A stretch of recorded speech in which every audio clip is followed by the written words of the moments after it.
Welcome to ADF Insider. This session is about classical mistakes with Oracle Application Development Framework internal APIs. My name is Frank Nymphius and I'm from the Oracle Application Development Tools Product Management team. In this two-part series, we talk about commonly reported problems by developers working with the Oracle ADF framework and the associated view layer or business service components. In part 1, we talk about framework mistakes, binding mistakes and controller mistakes. This recording will be approximately 1 hour. In a separate recording, in part 2, we look into problems that are reported for the expression language, Java server faces and ADF faces components, as well with the use of JavaScript. This recording will also approximately take you 1 hour to watch. The good news, and to the relief for you, is that it's not too bad to do mistakes, and I think everyone starts off doing mistakes when learning new languages, when learning new frameworks, or just building new applications. However, don't abuse that privilege. Whatever you learn in the future, always make this a reflection back to the code you've written and fix things up. So let's have a look at framework mistakes that we see reported on various forums. The most important message here is that there are two types of packages within Oracle ADF and within Apache Trinidad and the controller. There's one set of APIs, though they have public methods, which is internal, and others that are public. Internal packages are those that have the name internal in their package structure. These classes in such packages actually are implementation specific. They are framework internal. They provide more functionality than the public API set because they do provide functionality that is exclusively to be used within the framework. So there are helper classes that also may need to reach out to a specific state that is internally kept in the framework, and that might lead to problems if used outside of the framework internal use. The public APIs are an abstraction to the physical implementation of the framework classes. And these public packages are guaranteed to remain stable from release to release, which also allows you to easily upgrade from one release to the next of Oracle JDeveloper and ADF. Here's an example and a very small snapshot of the ADF binding layer. The area with the stop icon in it is an internal package set of classes. They all start with faces control in the name, and the faces control indicates that these binding classes are very specified and specific classes being used with the ADF faces component set. So in fact, these classes implement the ADF faces component model to look up data queried from the business service through the ADF binding layer. The equivalent classes in the binding layer, the public classes, all start with JU control. So you have JU control list binding, JU control hierarchical binding, JU control hierarchical node binding, and so on. So these classes are good to use within your custom development.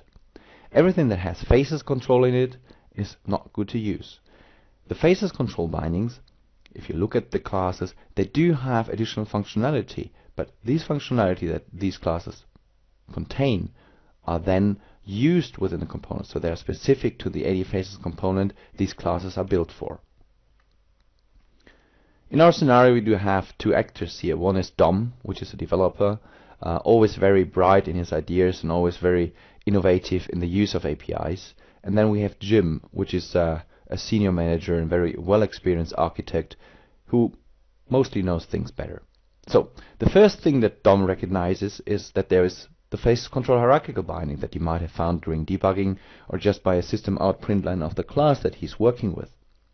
And he recognized that there's a ton of methods within those classes that make excellent use in his application. So he recommends to use these classes, but as I already mentioned, don't use internal classes. So let's have a look at Dom's example here and why he wants to use that. Well, Dom has a use case in which he has the requirement to override the default selection listener that exists on a table. Usually this exception this expression language string that is used on the selection listener points to the binding layer, to the faces control hierarchical binding, and to a method in there called makeCurrent. So DOM wants to do the same, but wants to add pre and post processing. So before the listener executes, DOM wants to make sure that the listener does the things right, maybe some logging or maybe some preparation of data. So he overrides this in the manage_bean method, just getting the selection event as an input parameter, from where he could get the table reference by just calling getSource on the selection event, and then from the table calling getValue to access the collection model, which is a class which is public within the Trinidad packages. The collection model now represents the whole model that leads to the table showing data, being able to update data, to query, filter, and so on. DOM casts this to the faces control hierarchical binding by calling model getRepData, which gives in a reference to the controller binding.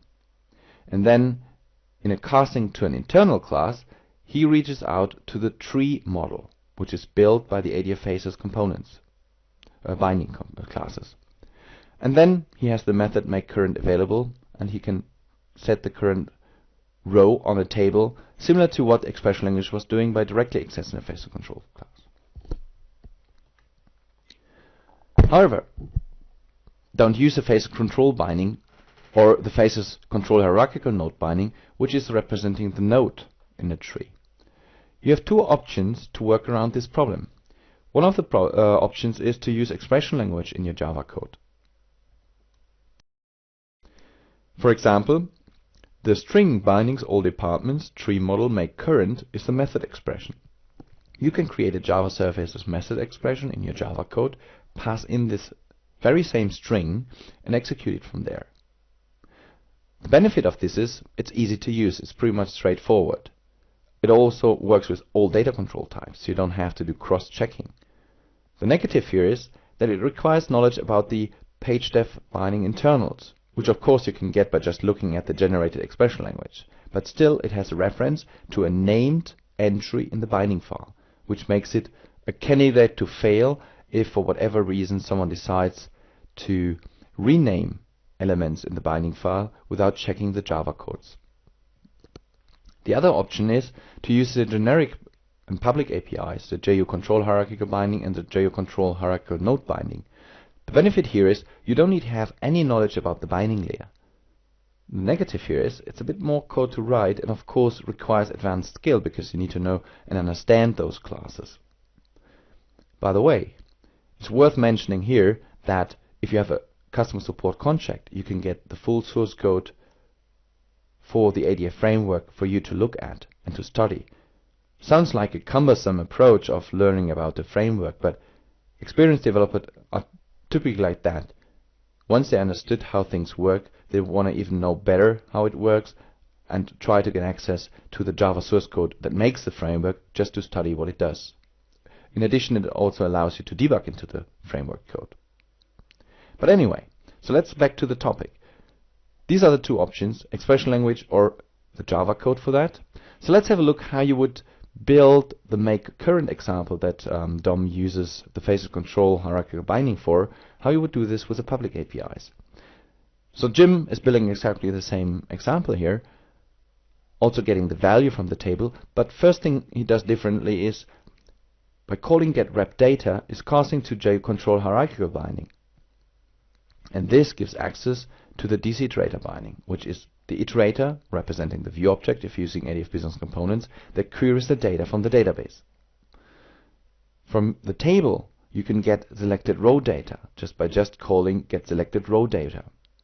This is an object which in fact is an array list, because the table represents all the keys within an array list. But this could be used against the JU control hierarchical node binding to find the selected row key by the row data on the binding layer. So in a single select case on a table, you can now set the current row on the iterator binding, refresh the table, and it's exactly the same as you have it when using the faces control binding makeCurrent method. Other mistakes we see is unnecessary castings. So DOM had it in his code lines where he casted the getRepData to faces control hierarchical binding. This is basically unnecessary. because for as long as you want to drill down deeper or further into the phase control classes, you can cast this to JU control hierarchical binding. Yeah? And many developers we see cast to internal classes only to use methods that are also available on the public equivalents.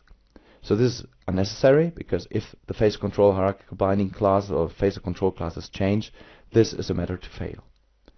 Another example we see often is the use of private member variables that are using set and getter methods, or actually that expose set and getter methods for other class or components to call it. These member variables then reference parts of the binding layer, maybe reading in the all rows that are accessible from an iterator, or just reading in the current row of an iterator and then keeping it there. To some point, however, this way of doing the things may lead to you looking at old data, because the pages, the page binding file, the binding container, might be refreshed for the area that you're looking at, but because you have a local variable reference or local variable value for this, you're looking at old data, making the wrong decisions, and your code possibly fail. So never have caching of binding artifacts by local variables. So that was a phases control issue, the framework problem that we see most often. So the next thing is to look at the binding layer mistakes. So one use we see very often, and blame us for this, is the hash data construct. So if you use expression language either in Java or in directly on a component, and you use the hash data, then what happens is you're referencing the binding context. And the documentation of Oracle JDeveloper and ADF 10.1.3 is full of the use of hash data. The reason is that there weren't so many APIs that instead you should use. So the hash data gives you access to the binding context, from where you can get access to whatever you want, the data control or a specific binding container. Let's see what DOM is doing here. So DOM actually is using the hash data to access a binding container, a page.def file called demo_v1 page.def file last name. This is what he's doing on an output text component. So what happens at runtime is that the binding context is looked up for the page definition file configured therein, and then on the page definition file it's calling the attribute binding last name. Thing is, this might work or might not work, because there's no guarantee that the hash data reference will instantiate the page definition file. Usually the binding container is only instantiated for the parent page you call, or for included or referenced template pages or region pages. If you're referencing a page definition file or a binding container that's not instantiated, chances are that the outcome of the question or the request is null. So it's very unreliable, and you shouldn't do that. So let's have a look at the Java code that DOM provides as well, where he's using his smart new technique. So here's a JSF utils library, as we have this in many samples, and he's just passing an expression language string for data, name, and data provider. So actually what he's doing is looking up the data provider or the data control for a specific page definition file, or for a specific, or by the name of a specific object. The problem is hash data is in no way reliable. So it may work, but it then has some areas where it doesn't, and this really makes it hard to figure out which are the areas where it works or where it doesn't work. So as I mentioned, hash data doesn't instantiate the binding container, so there's no guarantee that there's an instance of what you want to look at. If you used a failover scenario or cluster, this for sure doesn't work either.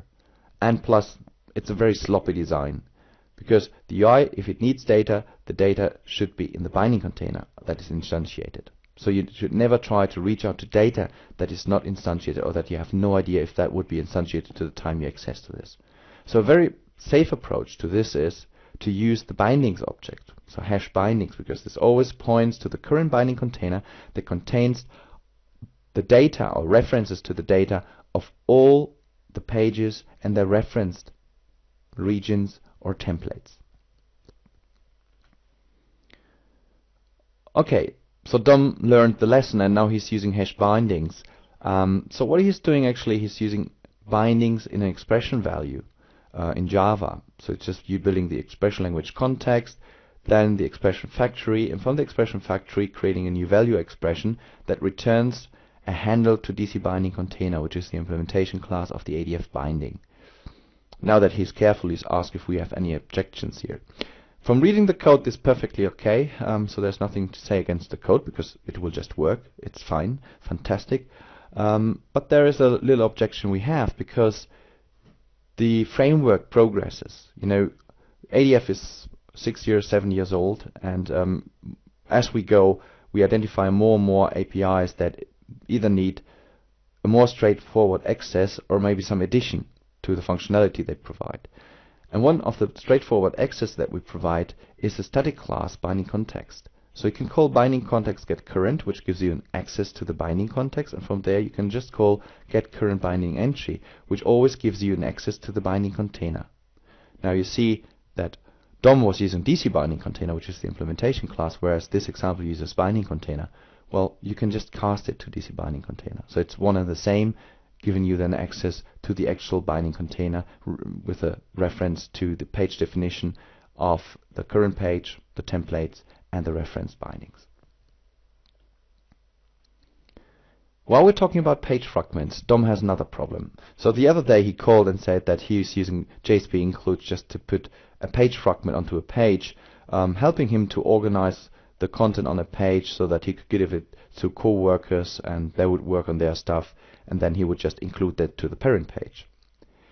He uses a subview for this, which is okay, which is the way in JSF to do this, because a subview is a naming container that ensures that whatever component you have in the page fragment doesn't conflict with any other component of the same ID in the parent page. But still, when he runs it, it doesn't show with data. The reason for this is that a JSP include only includes the page content. It does not have any idea about the page binding. Yeah, so the binding container is never challenged for instantiating the binding container with the data contained in the page fragment. If you have a page fragment with a binding reference, then the alternative of using the JSP include, or actually making the JSP include work, is either to copy and paste the page fragment page def content into the equivalent page definition file of the parent page, which is a bit of a duplicating work because you first declaratively create the page definition file to then copy and paste it in. But this way, because the content is now available in the page definition file of the parent, it will just work. The only problem you may run into this is that you might end up having definitions or IDs of the binding artifacts in the page fragment file to be identical with the parent page def file, which then requires you to do some sort of refactoring, which is more work than you necessarily want to spend on this.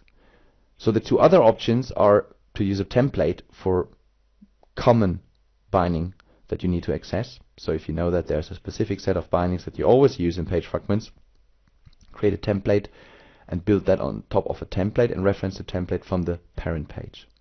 Another option is, and it's not a bad design, to have a bounded task flow with just one page fragment in it that could have a binding, and then include this as an ADF region. By just using an ADF region to include this, it's exactly the same behavior as a JSP include, beside of the one and the important difference that the binding that is used within the page def of the page fragment is implicitly linked to the parent page, so no need to copy and paste. So in most of the cases, using an ADF region is the solution to your problem.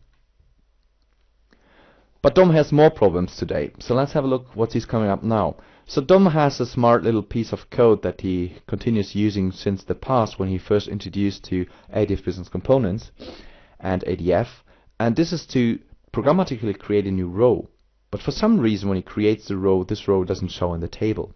So let's have a look at the code. So he reaches out to the binding context, calling getCurrent.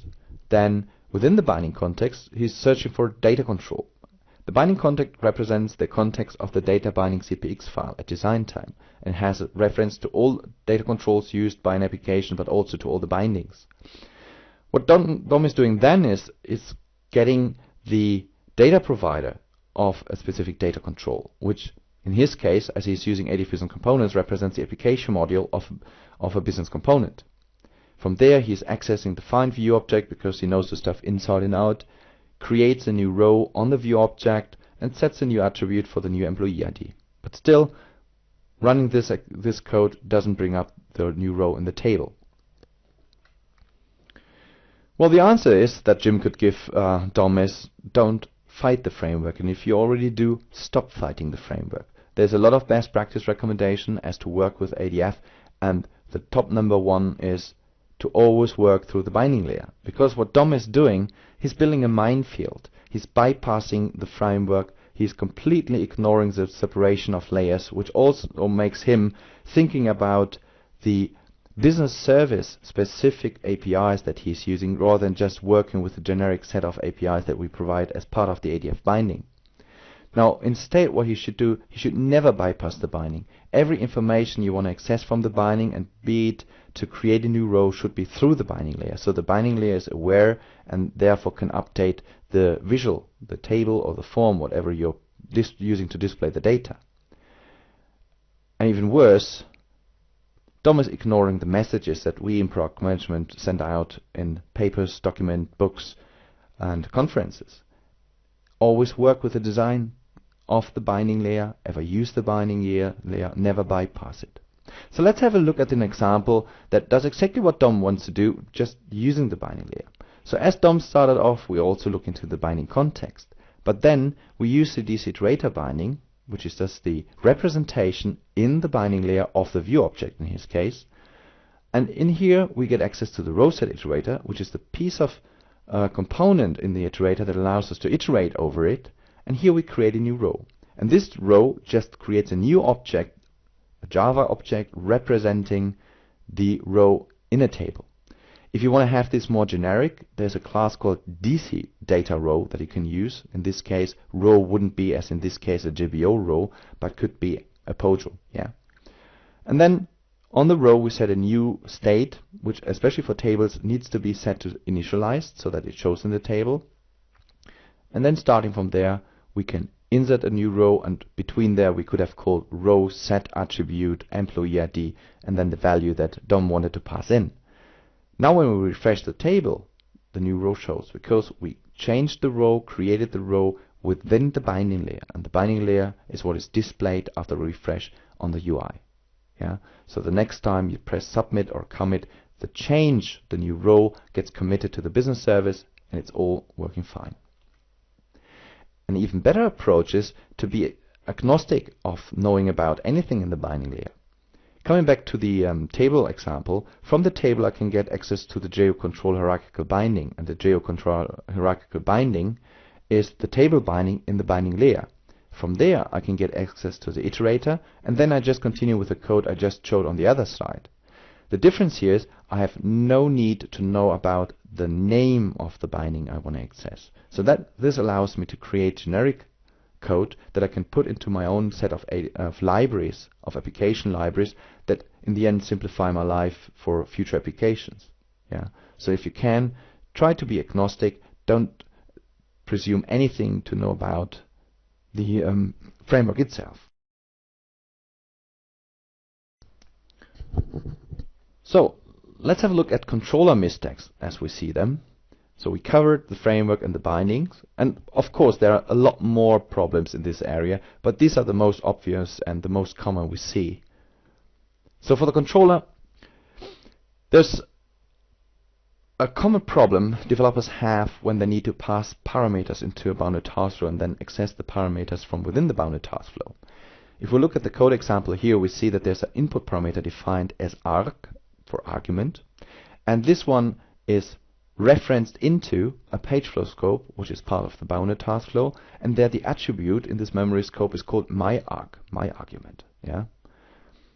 When I look into the expression language builder, and this possibly is a problem that Dom is already facing, it also lists the input argument arg, and not only the myArg, which is in the page flow scope. If, however, you reference arg, then you reference the input parameter on the task flow, and this input parameter on the task flow is just about there to pass in input parameters to a specific memory scope. And this leads to problems because the arg is null when you call it, And the one fooling you is basically the expression language builder. Because if you look into the expression language builder, then what you really should access is the myArc argument in the page flow scope, which is of course mapped in the arc of the parameter input. But while arc returns null, myArc also always looks up the page flow scope memory attribute, which is the way to go.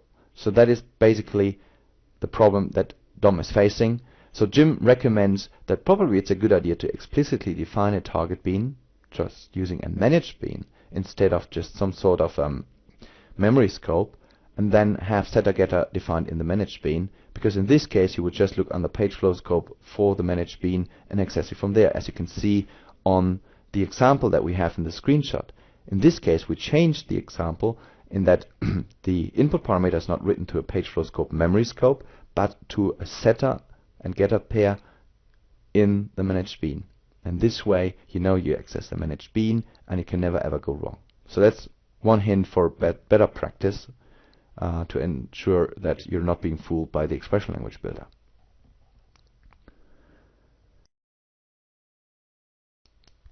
Another problem is stale data. Developers access what they think is data coming from the page flow scope just to recognize that either the data is wrong, old, or just empty. So let's have a look at what DOM is reporting the other day. So in his managed bean, DOM has a private variable called scopeVar. In this variable, to improve the access to data and not to pay the penalty of always looking up the memory scope, he reaches out to ADF's context page flow scope just one time and then keeps it stored in the scope variable. Because the managed bean he's building is in a larger scope, not request but say view scope or page flow scope or even session scope, his variable is kept for a long time, which means that all access to this getter of the scope variable will always return him the cached hash map. Now what could happen here is of course that this hash map is no longer up to date, because if you store a scope, a map in a private variable of your managed bean, then the risk is of course that you're accessing old data. And by accessing old data, that means that you never recognize when the hash map, the memory space, is refreshed within your application. Yeah. So on a first look, it appears that saving up data in a private variable seems to improve performance, where in fact it doesn't. It just makes you looking at stale data, which of course is a faster access, but still, who wants to read the wrong data? So a better approach is just to go this kind of extra step and always look up the data from where it's stored in. Just always reach out to the faces context, get page flow scope, and always read the hash map new in when you need it. Yeah. And this is also true for other scopes. Here we list some of them. So we have the application scope, session scope, of course the page flow scope as we showed it, request scope and view scope. And recognize the use of the ADF context for this. So you have very straightforward access in Java to the different scopes. So you don't need to use expression language for this. In the early days of ADF, expression language was a way to access the different scopes, but now there's a pure, clean, straightforward to use Java API for you to use. This is a quote that pretty much describes what we just saw. We think that we need to eagerly performance optimize our applications, and this is like we're scrubbing out everything that we think takes too long, and just normally looking up memory spaces or resources is what we identified as time consuming. Yeah, looking up JNDI context might take longer than we need it for. So, and there might be situations where it's worth caching things, but sometimes these little efficiencies in performance cause big problems in the end, which are hard to debug. Yeah. So in this case, we should stay away from that. So always, before you do some sort of efficiency tuning, think about what could be the possible impact, for instance, in terms of looking at stale data. Next topic that DOM has on his list is to extend the ADF exception handler. There's an exception thrown in the application that actually DOM is throwing that he wants to handle himself within the controller. He didn't want to have this handled by the default controller, which is the ADFC exception handler class that will catch any kind of exception that occur within the task flow. So for this he created his own exception handler, extending the ADFC exception handler class, just making sure, looking for the exception that he's interested in and handling it. But hold on. The ADFC exception handler is located in an internal class, and in the beginning of this presentation we said that internal classes or internal packaged classes shouldn't be used. Now this also means that the ADFC exception handler shouldn't be used in your applications, because that might change without further notice. So don't use the ADFC exception handler default class. And even Product Manager did get it wrong. If you look, for instance, the developer guide that Lynn Munzinger and myself wrote, then you find the use of the ADFC exception in one of the chapters, and only because we didn't pay attention when writing it that this was an internal class. Though while the functionality still works, there's a better way of doing that, and this is to extend exception handler class, which is exactly the same thing to do, but just using the abstract class exception handler, which is in the public API. So the same code that we have in the book, just with a few minor changes, will lead to a more proper use of our APIs. And the next slide will show you how to do that.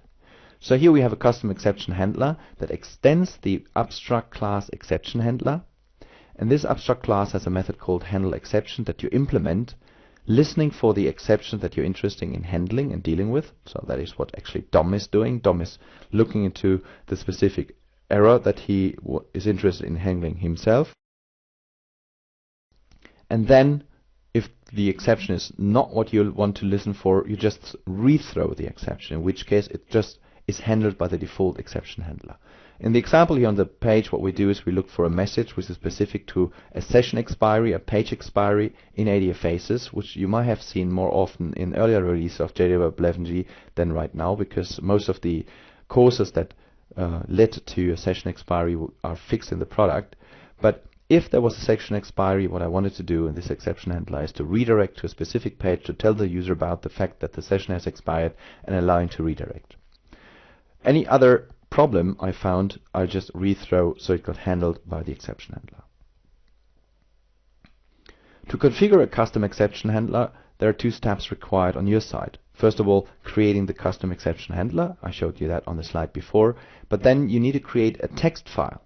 And the text file should have the name oracle.adf.view.rich.context.exception-handler. And this is an ASCII file, no extension .txt, just as you see it on the slide. This file should be copied into the .adf meta-inf service folder, where the services folder needs to be created by you. It's not there by default, because by default we expect you to use the ADFC exception handler, which you don't need to configure for. In this class you put your custom exception handler starting with a package name .class name without the .class extension. So my custom exception handler would be added like adf.sample.myCustomExceptionHandler. And then the next time you run the application, the framework will look up your custom handler, and everything that gets rethrown will be passed to the ADFC exception handler. A point to make here is that if you customize the exception handler, this is a framework-wide customization. It's not a bounded task flow specific exception handling. So that means that putting the exception handler into an ADF library and expecting the framework to pick that class up from there, it doesn't work.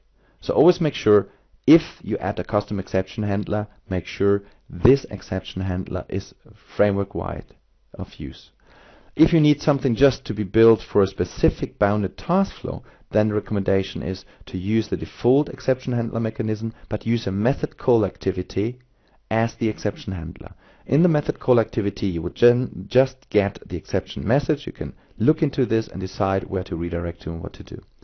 And based on this knowledge, you now have the option to create a custom exception handling routine for the framework or for a bounded task flow that you then deploy in an ADF library.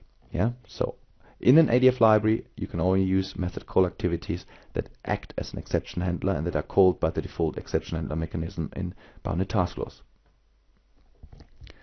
Well, Dom is very smart, by the way. So I met him once in the coffee shop, and he tells me about a new invention of his that he was very proud of, that really made him the day, and you could see him smiling while ordering the coffee. Well, his saying is like, if it bends, bend it. So obviously there are design time APIs and runtime APIs that do much more than they are really built for and what Oracle would expect you to use them for. What he figured out is that on the rich region, which is just the ADF Faces component that holds the bounded task flow displaying a region, that there is a method called queue action event in a region. And this one takes an action, which normally will allow you from a parent page to call into a bounded task flow to navigate within the task flow. Now he tried a binding. So he put an expression language in that executes a method on the binding, and it worked. So now he could delete a record in the binding that was contained in the page definition, showing as a page fragment in an ADF region. So let's have a look at the API. So the API is pretty simple. So the first argument you pass in is the expression. By default, it's expected to be a navigation case, something that is in the context of the current page fragment. So if there's a navigation from all departments to go to all employees, then go all employees would show up or would be used as the action expression, or any wildcard usage. So if you have a wildcard navigation flow, you can use that as well in there. But then on the other side, the navigation might be causing the framework to launch the navigatable page as a dialog. And for this, you have additional arguments. You can define a launch listener method expression, which is a reference to a managed bean that just acts as a listener, as a return listener for that, or the launch listener, so you can pass in arguments. Then you can specify to use a window, just that would make it, if set to true, to pop up the dialog window. You specify the height and the width of the dialog, and if needed, the face ID, when you want to have this to be executed. There's a very good movie I liked, which is Apollo 13. I guess that most of the viewers of this recording also know this movie. And there's this scene where they had to build the new filter, the new oxygen filter, and they tried to build stuff out of what they have available on board. And the designer, or the vendor of the filter, actually said that, well, what they're trying to do is not really what the filter system is built for, and it's not designed for. And then the Gene Kranz person in the room said, well, I don't care about what anything was designed to do, I care about what it can do. Yeah. So while this is okay for a movie where where they're fighting life and try to survive somewhere in space, it shouldn't be done with frameworks. Yeah, though it is possible that you find areas that a specific API can do, though it's not designed for. So the queue action event is really created for queuing and navigation and action within a bounded task flow in an ADF region, so it behaves as if the action event is caused by that. And this is pretty much the same as you can do with any ADF Faces components. If you have a component like a button that has an action defined to navigate off to some other page, in your Java code you can call action event and queue the component in. Yeah, so you queue the event defined on the component and execute it in code. And this is exactly what you do with a queue action event on the region. So I pass in the action I want to execute, and this then pretends this action to be called from the page fragment being visible. So let's have a look at an example that we built just to showcase the possible misuse of this API.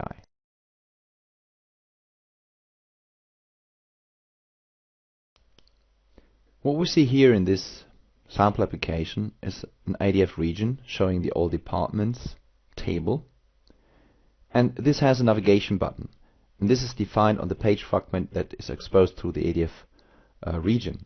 So if I press this button,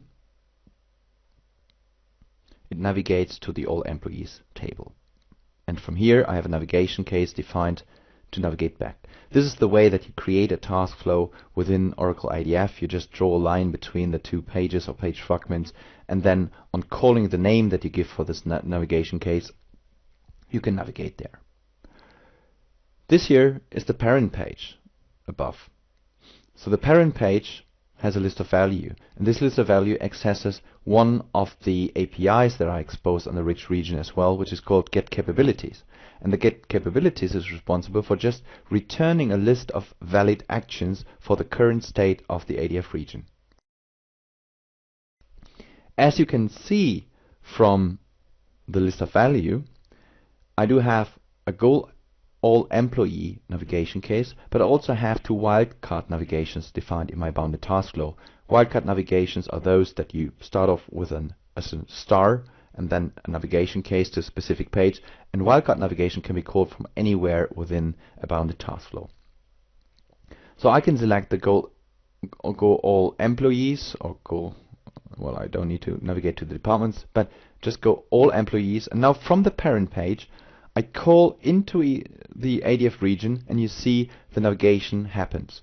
And now what you can see, the get capabilities returns me a different set of capable actions. So one is go all departments. So the go all employees is removed from the list because the go all employees is not defined on the employees page fragment but on the departments page fragment. So as soon as I go back, the list gets refreshed again, and go all employees show up. Yeah. But what you see, and just to point out, you don't see any mentioning about a method binding and any mention about methods in a managed bean. Still, and this is what Dom was using,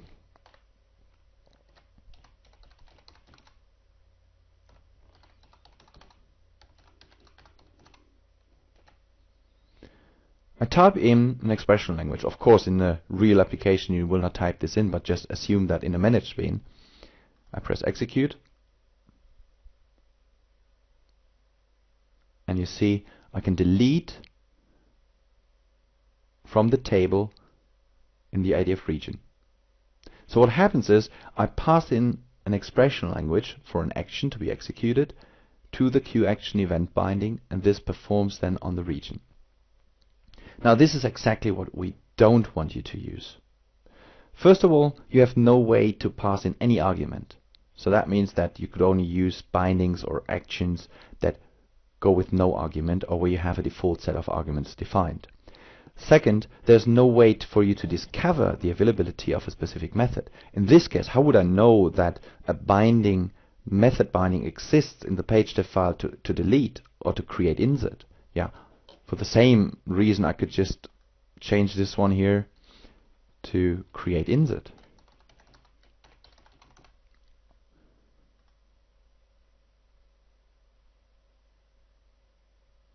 So lucky me, right, that the create insert obviously exists. But you see, it's not setting the focus to the create insert or to the new inserted row. Instead, I would need to know that and need to scroll in that, which is very error prone when you think about end users. Of course, having a method like this that will allow you to do a kind of a easy access into the binding of an ADF region makes sense. Yeah, it's not there yet, and the QAction event is not what it's designed for. So don't use that, though you know it exists. Never ever use it that way. Another very popular use case is how do I redirect to a current page, which also means like I want to navigate off my specific application, maybe to a third-party application, and then I want to pass a URL to this third-party application that to some point I want to use to return back to this application. Now what most of you probably are doing is you're just accessing the external context on the UI view root of Java Server Faces, and then you just construct a URL like faces and then the name of the view ID to come back to the parent page. The problem that Dom is facing is that whenever he comes back using such a redirect, the whole page is reinitiated. That means that if there was a specific state, be it a region embedded on the page, that all got lost, and he just had to do it all over again, which is not what he wanted, because he wanted to keep in the current context that he left the page. He wanted to return to that when he's performing a redirect. A redirect might be required, for instance, if you want to apply a different skin at runtime, or if you want to just apply a different metadata service customization class at runtime. Well, the reason here is, and Jim of course knows the answer, is that Java Server Faces doesn't know much about the ADF controller, nor does it know about ADF regions or states within. So what you would do to create the URL that keeps the state is to use a controller context class, which is a static class exposed by the ADF Faces controller. So in the red, we see that color in red, there's a controller context.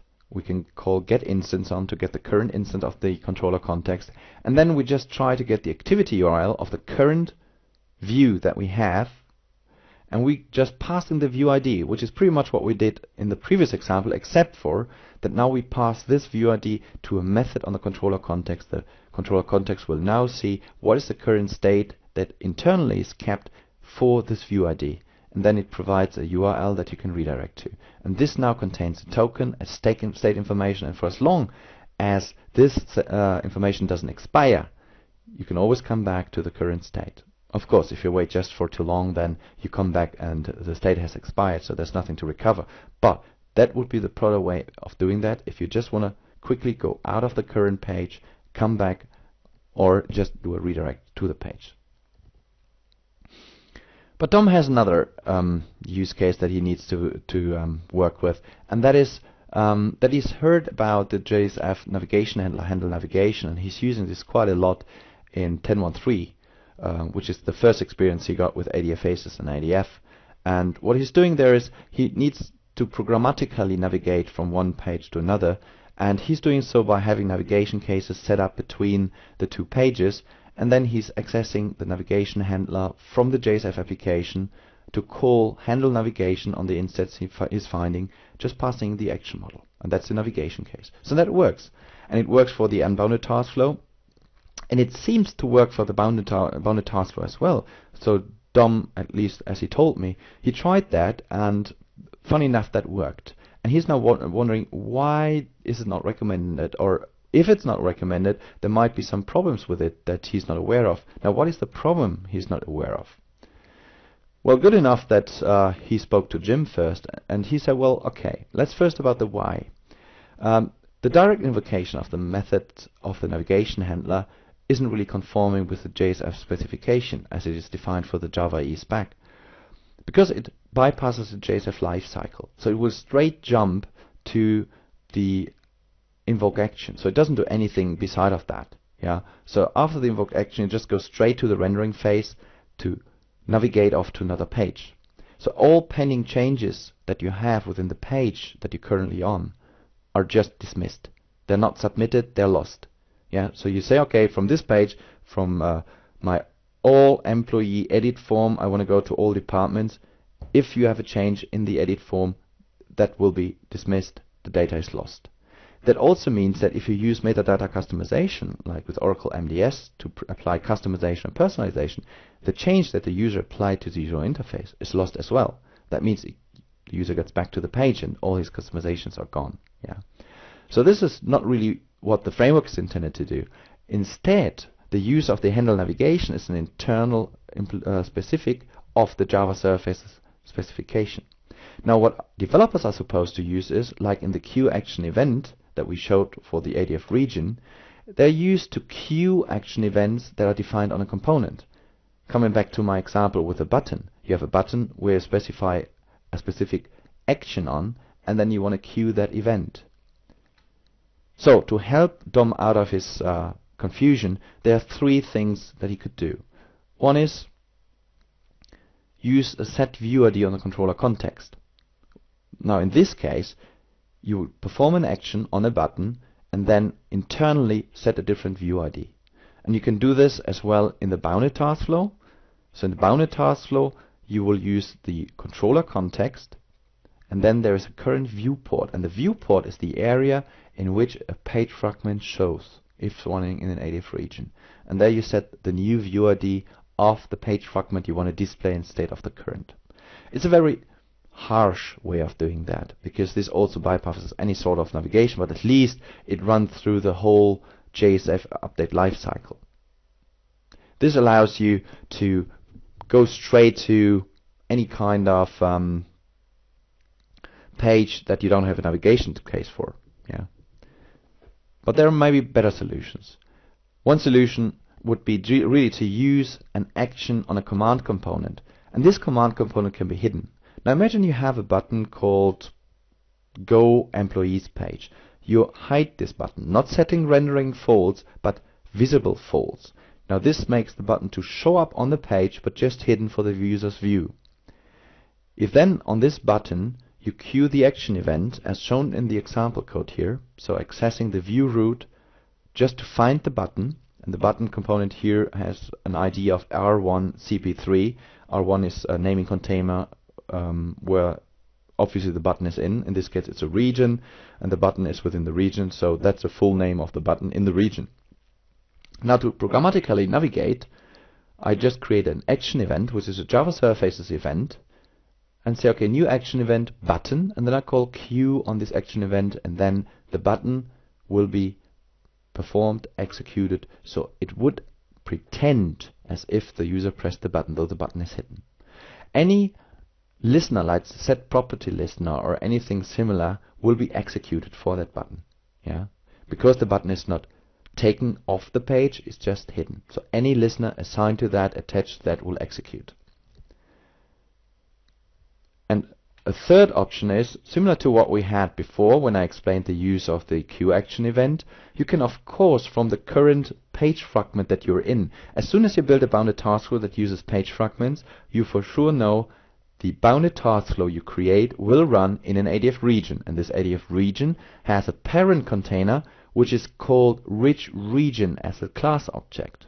Yeah, so I could, from a component I can get a hold of in my application, like if it's a selection listener, I get an access to the table in my page fragment, and now I can start calling get parent to move up the hierarchy of components up to the point where I find a rich region instance, and then I know, okay, now I'm on the region containing the page fragment, and then I can queue in the action I want to access. Yeah, so if I want to navigate from all employees to from all departments to all employees, and I have a navigation case called do employees, I can just pass this in the queue action event in region as a string, and then navigation happens as well.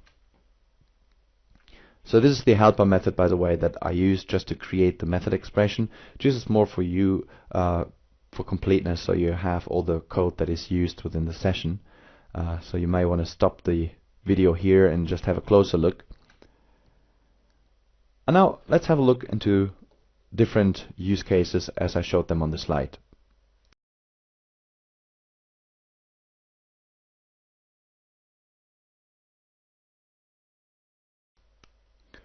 Okay, so we do have two buttons here, and for demo purposes I used buttons to just kick off the navigation case. And the navigation I created is from the department's view to the employee's view, but the employee's view in my business components model is not dependent on the departments, which means that whenever I press one of these buttons, I set a property listener. The second navigation, which is navigation using the queue action, basically will look up the ADF region and will perform the navigation from there. Now look at what happens if I directly set the view ID. So let me select department 30, and now by directly accessing the view ID for the new employee ID in my bounded task flow, I query all employees, but you see I'm not getting the dependent employees. And the reason for this is I'm accessing the view ID and not the navigation case. In my use case, to set the results of the employee table so that it matches the selected department, I had to use a method call activity. You cannot use a direct access by setting the view ID for a method call activity. You can only do this for page fragments. So this is a use case that whenever you need filtering, you can't directly set the view ID on a controller context viewport. Now instead, if we use navigation using the queue action, the navigation case leading to the method call activity gets queued on the region, and then it navigates to the resulting page showing now the dependent employees there. Yeah, and you know that when you build regions, typically you want to have exactly this. You want to avoid having dependencies maybe created in the view object, but instead you want to have a method call activity up front that searches for a specific set of data to be displayed on the next page. And this is what it can do by queuing the action using the navigation case. And this is why bypassing the navigation cases is never a good idea. The same thing I could do by adding another button that would call a hidden button, and then it behaves like the queue action there. Yeah.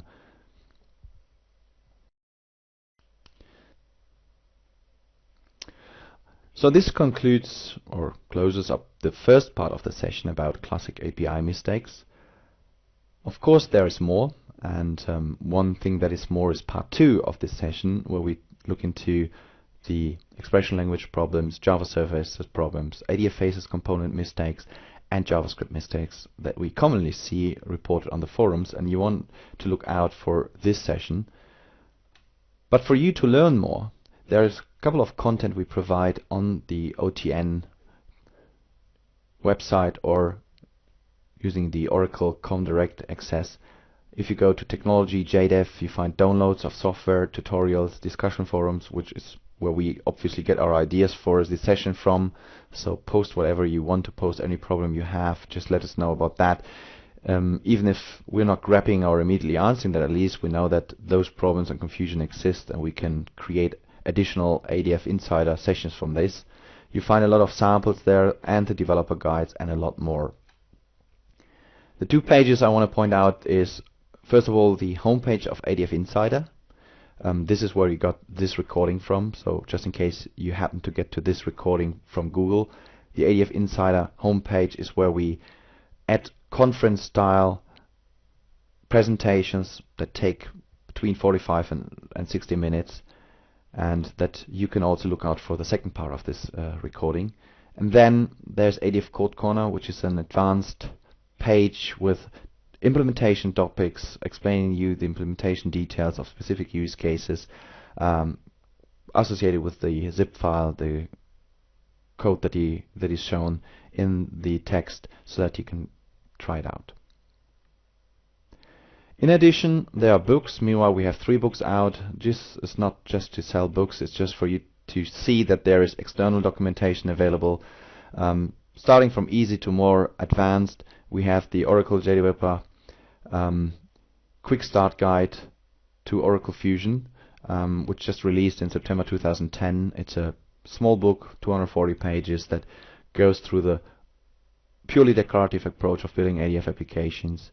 Then there's the Oracle JDeveloper 11G Handbook, which is a more hands-on oriented approach, also including the coding needed to work with the APIs. And then the more advanced book is the Oracle Fusion Developer Guide, which is looking beyond of what drag and drop is doing, covering topics like drag and drop in your application, active data services, enhanced table usage, also looking into the binding API classes, security, and many advanced features that are not covered in the other books. So we made sure when writing the books, and they're all written by members of the product management team, that they have a logical order and that you can use the books in a series and that there's not much of a duplicate and overhead. This concludes the session about part 1 of the classical API mistakes. As mentioned, have a look out for ADF Insider for the second part of this recording, and see you back on ADF Insider.